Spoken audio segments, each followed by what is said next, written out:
Hello everyone, welcome back to my YouTube channel SSC vocabulary. Guys, आज मैं आपके सामने सेट 4 लेकर आई हूँ, जो अपनी सीरीज़ चल रही है वन वर्ड सब्स्टिट्यूशन की। जो भी प्रीवियस ईयर क्वेश्चंस है एसएससी के, उनकी तो मैं इसके पहले 3 सेट में आपको टोटल 60 वर्ड्स ऑलरेडी करवा चुकी हूँ। और ये जो है आगे के 20 वर्ड्स है, तो इस तरीके से 4 सेट में टोटल 80 वर्ड्स आपके हो जाएंगे।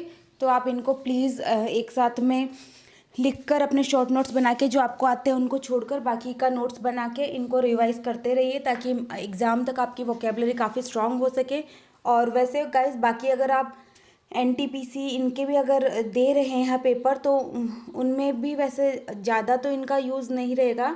बट जैसे और कोई एग्ज़ाम हो जिनमें इंग्लिश काम आती है, तो उसमें इनका बहुत ज़्यादा यूज़ रहेगा वोकैब का। और वैसे भी आजकल का जो एरा है, उस अकॉर्डिंग अगर आपकी इंग्लिश स्ट्रांग है, आपका कम्युनिकेशन स्किल जो सॉफ्ट स्किल्स है वो अच्छे है, तो आपको वैसे भी ये बहुत ज़्यादा यूज़फुल रहने वाली है। तो अगर आप एसएससी के एस्पायरेंट नहीं भी है, फिर भी अपनी वोकैब स्ट्रांग करना चाहते हैं, तो आप इनको देख लीजिए, क्योंकि जनरली एसएससी काफ़ी कॉमन वर्ड्स ही पूछता है।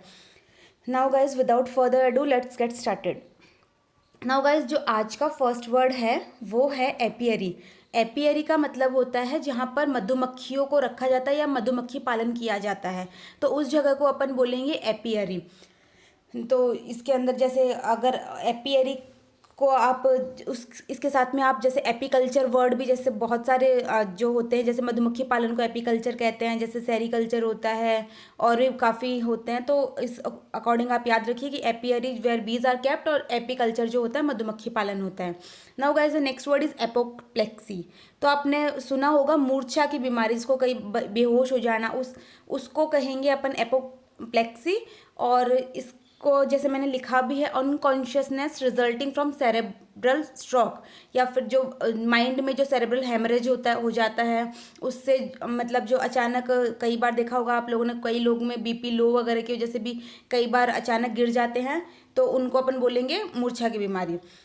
Now guys, the next word is apostle. Apostle का मतलब होता है किसी भी एक सिद्धांत पर बहुत ही दृढ़ तरीके से विश्वास करने वाला। इसको आप जैसे मैंने लिखा है अ स्ट्रॉन्ग बिलीवर, कि मतलब ऐसे ये पर्टिकुलर किसी सिद्धांत के बारे में नहीं, लेकिन वो जिस सिद्धांत को मानता है उस पर बहुत ही फिमली रहता है।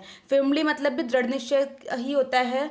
तो आप इन वर्ड्स को भी, जो मैं बोलती हूँ उनको भी साइड में, अगर आपको मीनिंग नहीं पता है तो नोट करते जाइए। Now guys, the next word is appraisal. Appraisal तो आपने काफ़ी बार सुना होगा, जैसे प्राइवेट कंपनी हो गई तो जैसे अप्रेजल अनाउंस करती है कि हाँ, जैसे कि काफ़ी बार आप लोगों ने जो एम्प्लॉयर्स है उनसे सुना होगा।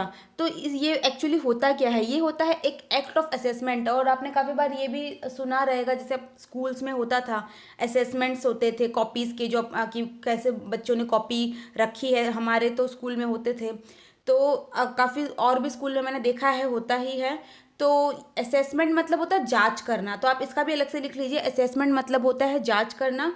तो अप्रेजल मतलब होता है कि जो उसको एक असेसमेंट किया जाए उस बंदे का, और फिर उस अकॉर्डिंग उसका, जैसे कि अगर आपको उसका वर्क परफॉर्मेंस अच्छा लग रहा है तो उस अकॉर्डिंग उसको ग्रेड करना, रैंक करना, उसके सैलरी में जो भी चेंजेस करने हैं वो करना, तो ये सब इंक्लूड होगा अप्रेजल के अंदर। और उसके बाद में जो नेक्स्ट वर्ड मैंने लिखा है वो है अप्रेंटिस। ये भी आपने काफ़ी बार सुना होगा, जैसे कि स्टार्टिंग में जब कंपनी रिक्रूट करती है तो एज ए अप्रेंटिस ही रिक्रूट करती है। तो एक्चुअली इनका काम ये रहता है कि जो ऑलरेडी उस कंपनी में जो स्किल्स रिक्वायर्ड है, उन स्किल्स को, उन स्किल्स में आपको अच्छा बनाने के लिए आप वहीं पे जो एम्प्लॉय है उनके अंडर काम करते हैं जो ऑलरेडी स्किल्ड है।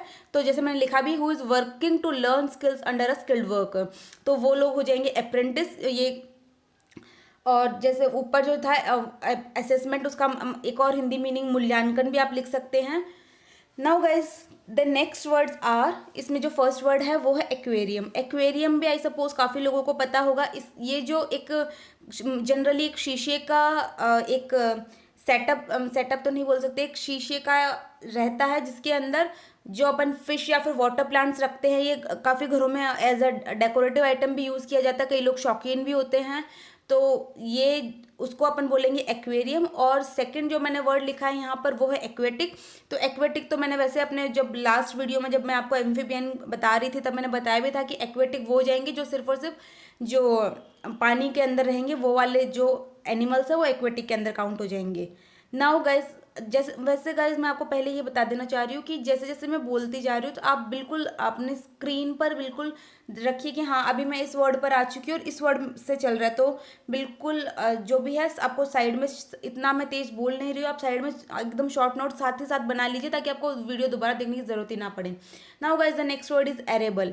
एरेबल का मतलब होता है गाइज वो जमीन जो कि जो क्रॉप्स वगैरह उगाने के लिए, क्रॉप्स मतलब जो क्या कहते हैं उसको, अनाज वगैरह की खेती के लिए बिल्कुल सुटेबल हो, मतलब जो बंजर जमीन ना हो, तो एरेबल वो वाली लैंड हो जाएगी। उन लैंड्स को अपन बोलेंगे हाँ कि ये एरेबल लैंड्स है।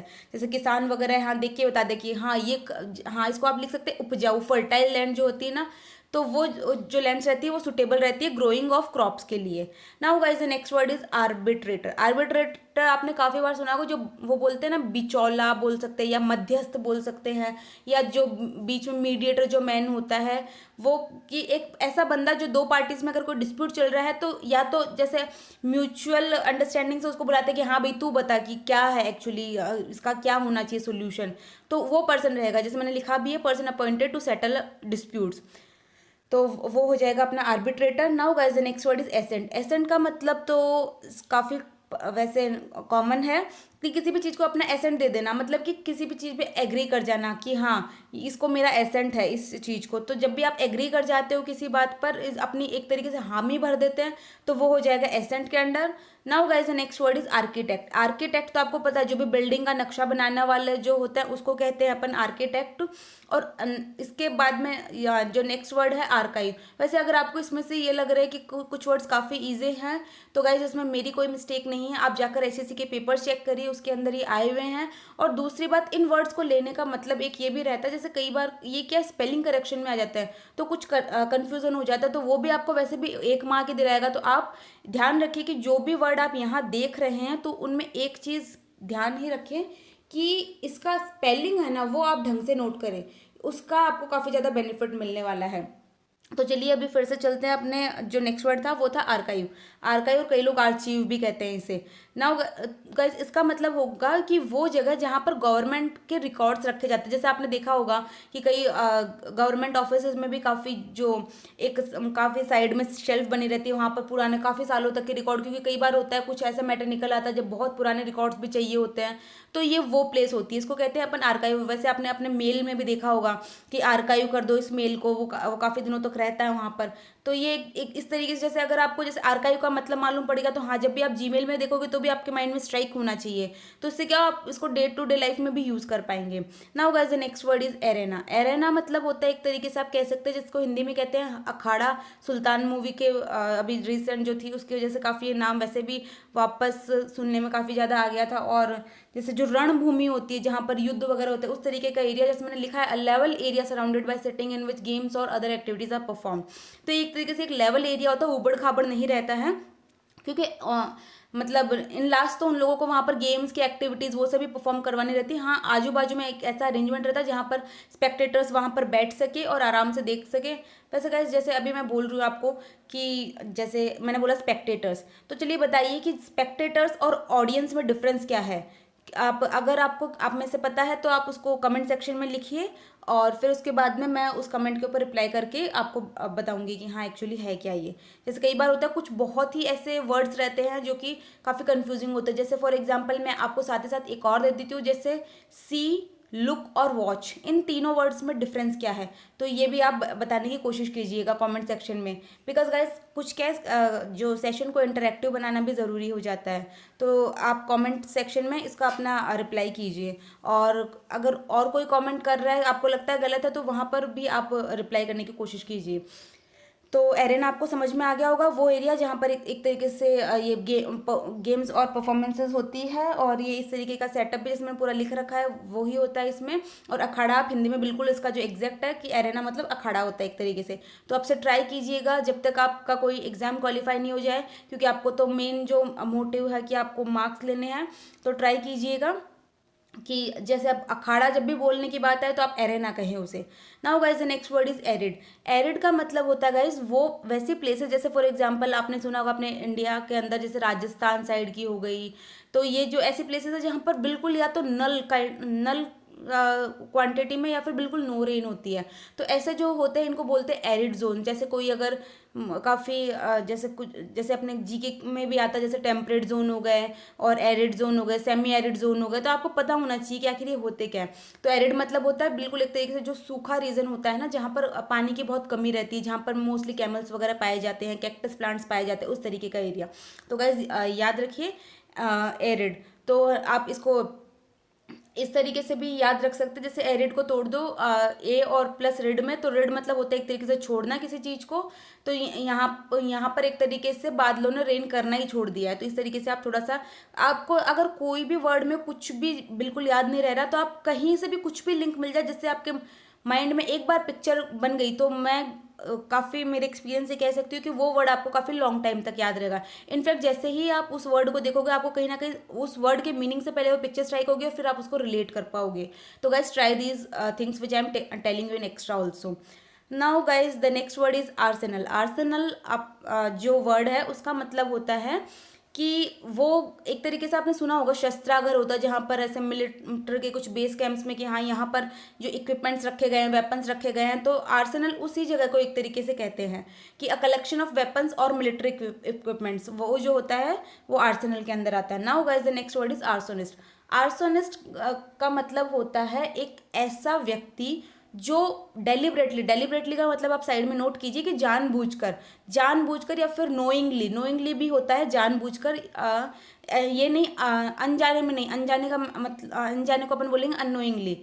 तो जो जानबूझकर किसी दूसरे की प्रॉपर्टी को नुकसान पहुंचाए, उसको विध्वंस करे और या फिर उसकी प्रॉपर्टी को आग लगा दे, तो ऐसे बंदे को जो है ना अपन आर्सोनिस्ट का कह के एड्रेस कर सकते हैं। तो ये जो एक्टिविटीज़ है ये आर्सोनिस्ट नेम के अंडर आती है।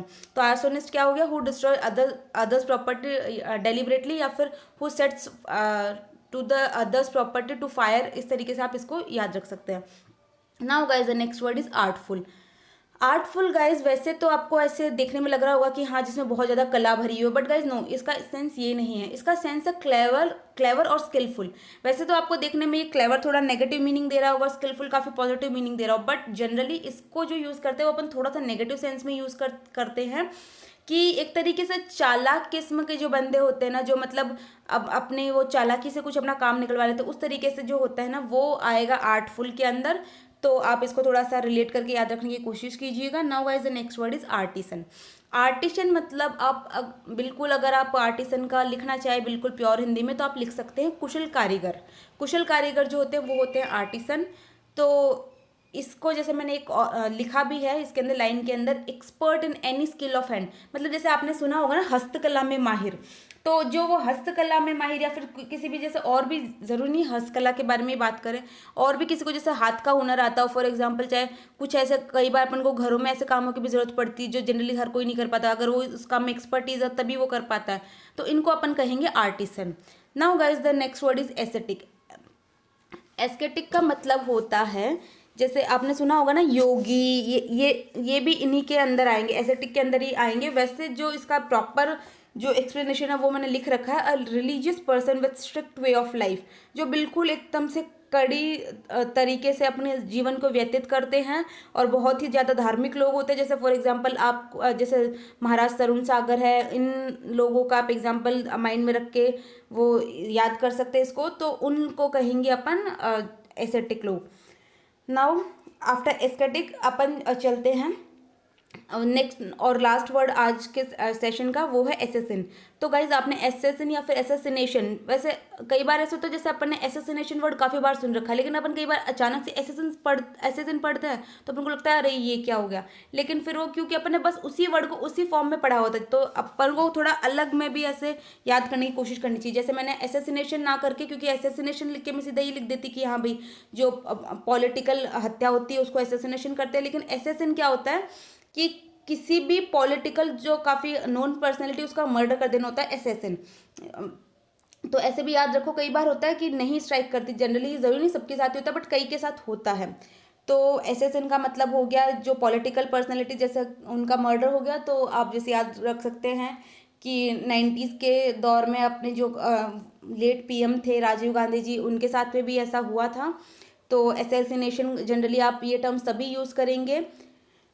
तो ये हो गया आप आज का सेशन एंड। तो गाइज मैं अब आपको फाइनली ये कहना चाहूँगी, मैं बिल्कुल शॉर्ट एंड स्वीट सेशंस लाने का ट्राई करती हूँ। प्लीज़ आप थोड़ा सा, अगर कोई भी एसएससी का एस्पिरेंट इसको देख रहा है इन वीडियोस को, तो please support our channel, please like share and subscribe to our channel, notification bell को भी रिंग कर दीजिए। और अगर आपको लगता है कि इस चैनल का कॉन्टेंट अच्छा है तो प्लीज़ इसको थोड़ा सपोर्ट कीजिए। और अगर आपको कोई कमी लगती है, फिर आप किसी और वे में वीडियोज़ चाहते हैं, तो प्लीज़ कमेंट कीजिए और let me know about that so that I can improve too. Now guys, with this I am ending this session here, and thank you so much for watching this guys. Please like this video. Thank you so much. Have a nice day.